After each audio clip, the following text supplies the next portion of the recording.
Bonjour à toutes et à tous. Il est 7 heures du matin, nous sommes en direct depuis le Palais Neptune pour ce VAR Up. Un nouveau jour se lève sur Toulon, un nouveau jour se lève sur le Var, une nouvelle journée sur la planète entreprise. Et nous sommes dans le Before de VAR Up et jusqu'à 8h30 ensemble pour commencer cette matinée en douceur. Et bien évidemment, nous avons tous une pensée pour nos voisins britanniques victimes de l'horreur et de la terreur, une pensée pour les victimes et leurs familles. Tout au long de cette matinée, pendant 1h30, nous allons avoir des chroniques, on parlera d'économie, on parlera d'entreprise, on parlera de digital. Bref, on parlera de tout ce qui fait notre département. Le sujet est sérieux, mais rassurez-vous, nous n'allons pas nous prendre au sérieux. Mais pourtant, maintenant, je voudrais vous parler d'une chose importante. Je suis impressionné de constater que l'économie, actuellement, et le monde de l'entreprise est sur toutes les lèvres. Alors certains me diront que c'est parce que nous sommes en campagne électorale, peut-être.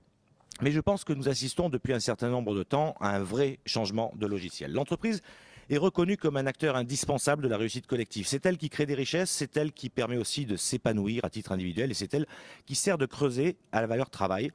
Une valeur qu'à part quelques exceptions, tout le monde défend. L'image de l'entreprise change, oui, soyez-en certains, et le temps de la caricature semble s'éloigner malgré quelques réminiscences, toujours.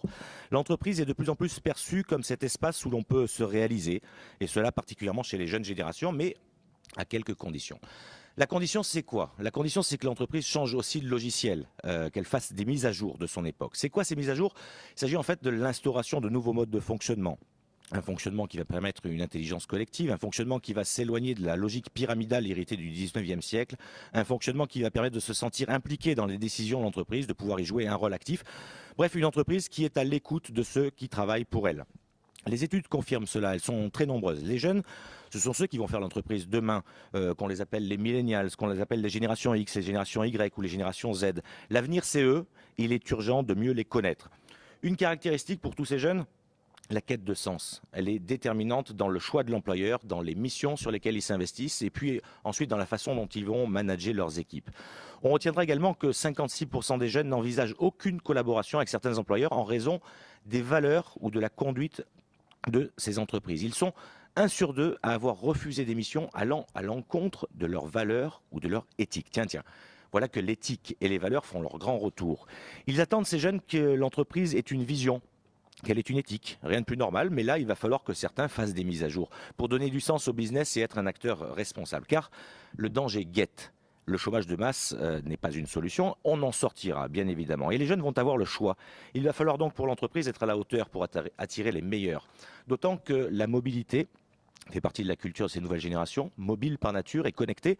Alors, aujourd'hui, l'entreprise est confrontée à ces deux défis, donner du sens et réussir sa transition numérique. Et en France, malgré quelques efforts louables, il faut regarder les choses en face, on ne fait pas partie des meilleurs élèves sur le sujet. En tout cas, c'est pour ma part une situation assez réjouissante parce que le monde bouge, les lignes aussi. Les vieux logiciels du XXe siècle sont totalement obsolètes, il va falloir s'adapter. C'est la vie tout simplement, et l'entreprise bien sûr, c'est la vie.